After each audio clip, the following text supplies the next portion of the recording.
Ovqating yaxshi chiqmabdi-ku.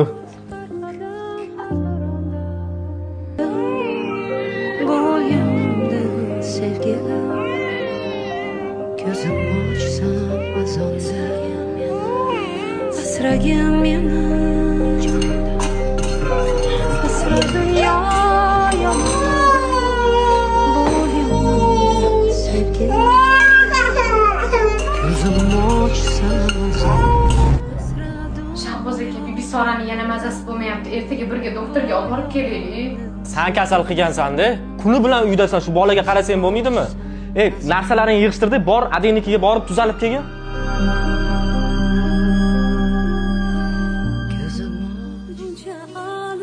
Mana ovqating tayyormi? Qani? Zo'r chiqibdi. Oyisi ertaga dam olish kunim-ku. Men senga o'zim ovqat qilib beraman. Massava qilib beraman. Nega seniki ham zo'r chiqibdi? Oshpasin. Rahmat. Shahboz aka, Bibisorani yana issig'i chiqyapti. Ertaga doktorga olib borib kelaylik. Dilshoda vahima qilma. O'zi hozir virus ko'payib ketibdi. Lekin doktorga ertaga emas, bugun olib borib kelamiz. Ish qilib yana sanam meni baxtimga kasal bo'lib qolmagan.